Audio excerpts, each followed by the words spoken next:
Hello folks. Well, this is a rather self-important, bossy video title now, isn't it? The first Steve Lukather solo you should learn. But I really believe it, so I'm going to explain why. I'm going to take you through my gear for this video, and I'm going to take you through a few classic Lukather-isms that appear in the solo.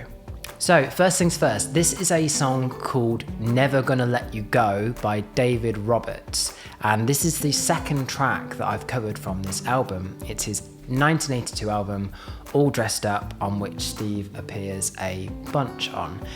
This is a great track. It's got a very melodic, very tasteful solo that features a few classic Luke licks. Now, why do I feel that this would be such a great solo to learn for your first kind of venture into Steve Lukather's playing? Now, full disclaimer, the first Luke solo I ever learned, like probably many of us, is the first Rosanna solo, which is a great solo. It's one of the best solos of all time. It's amazingly structured. It's got that great lick in it, which we all love. It's amazing. However, I would argue that this solo has actually got a few more classic Lukather-isms in it. He uses a few more techniques. It still has great melodic sensibility, but there's a lot of information which we can harvest from the solo. It's also not too difficult from a technical standpoint. With some of the ones that I've covered on this channel in the past, there's usually something in there which is pretty blistering from a technique point of view, which takes a minute to get together.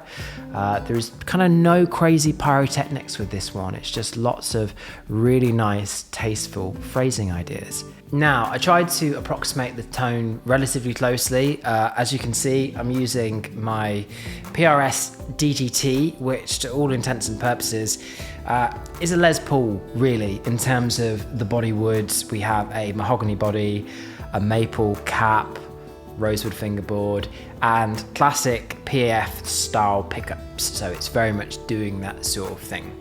The amp I'm using is my FGR 37, made by Divided by 13, which really think kind of blackface deluxe reverb. That's kind of where we're coming from.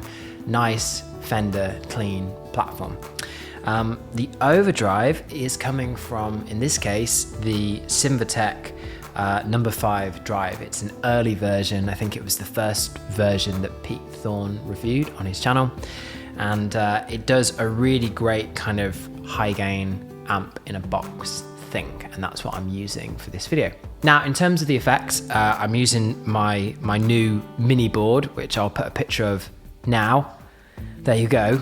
And I'm only using the Flint at the moment. I'm using quite a subtle, I'm actually using the 70s verb, not the 80s verb this time, going into the front of the amp. Now, for the other wet effects, I'm doing this within the DAW. So I've talked about how I record guitars before. Basically, I take in a mono signal. In this case, I'm using the Suhr reactive load to do all of the cabinet modeling stuff, which goes in mono. And then from my mono amp channel, I send out to a few stereo buses. So what we're doing is kind of a artificial wet, dry, wet scenario. The three that I'm using are a micro pitch shift. Now, I don't necessarily hear loads of this on this track. This is what I deem a more kind of classic early Luke tone. We are in 1982 after all. However, adding it in a kind of subtle degree just gives like a little bit of widening and gives it a little bit more presence within the track. Next up, we have a Lexicon style delay. Again, the delay is not really kind of prominent within the track if it's being used at all. So it is dialed very low just to give a little bit of air to some of those longer notes. Finally, I am sending the guitar to the same plate reverb as I have sent everything else to. It's quite a roomy sounding record. So I have the guitar going to the same reverb bus as the drums and even a little bit of bass, just to kind of simulate the bleed of people playing in a room together. Now, I'm not going to teach you the whole solo. However, if you'd like to learn the whole solo, the transcription of it, plus the backing track which I made for this lesson, will be up on my Patreon page, to which there is a link to below. The other bit of good news is that the harmony of the track, i.e. the chord progression, is relatively simple, so it makes it easy to take these ideas and reapply them elsewhere. We do have one chord which kind of doesn't come from the key, but other than that, it's all straight ahead. We are in the, and you've heard me use this term a lot, umbrella key of D flat major, and the main progression goes from E flat minor 7 to F minor 7 to B flat minor 7. Okay, that's our main vamp. Second time round, we do have a substitution. We have a what we'd call a secondary dominant, which in this case is a B flat 7 sharp 5. So it's an altered dominant chord. And then the third time, E flat minor 7, F minor 7, and then another really nice substitution, we have an E major 7. So that's the one part of the solo where you kind of have to have your wits about you, because we're moving outside of the key for a minute and the sort of key scale won't work over it. What I am going to do is teach you my sort of 3 favorite Lukather licks from this video. Okay, so the first lick outlines the first chord beautifully. It actually kind of lands so that the last note of the lick lands on the first beat of the new bar, but we're kind of outlining the chord tones of that E flat minor 7. So we start by sliding from A flat to B flat, and then we're going to walk up from the flat 7 to the root. So we get 5th flat 7 root, which is the 6th and 8th fret on the G string. Okay. We then have this hammer on and pull off, which is at the 6th and 7th fret of the B.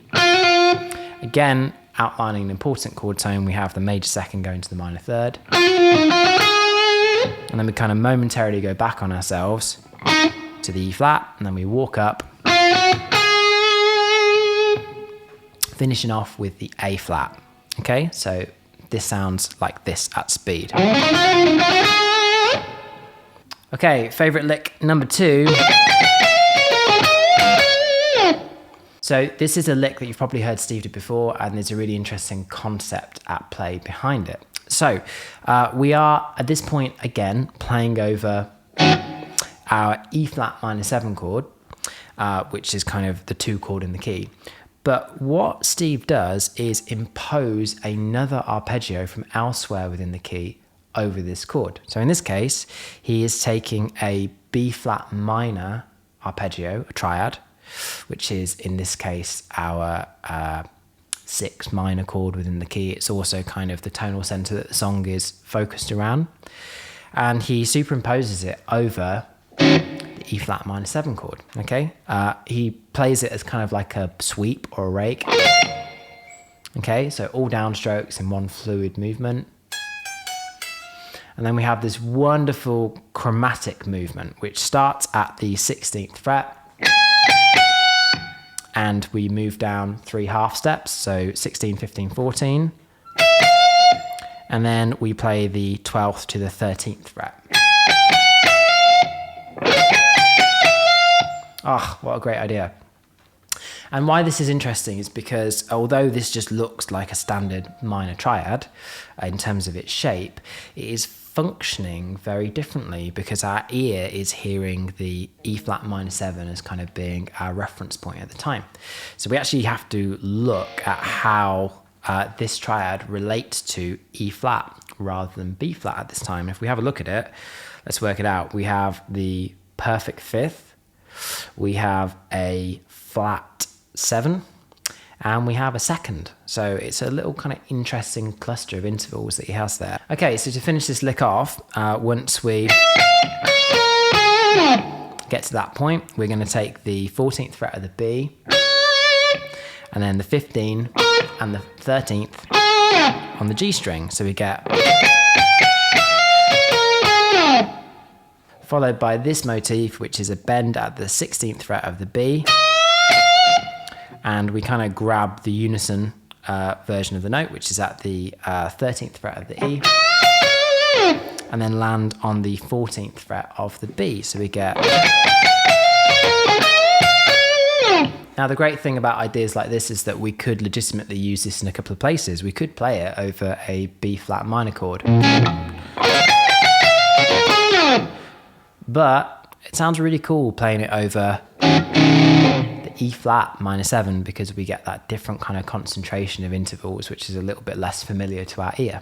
Okay, so the last lick which I'm going to share with you today is this kind of grab bend lick, which again is another kind of classic Lukatherism. Such a cool idea.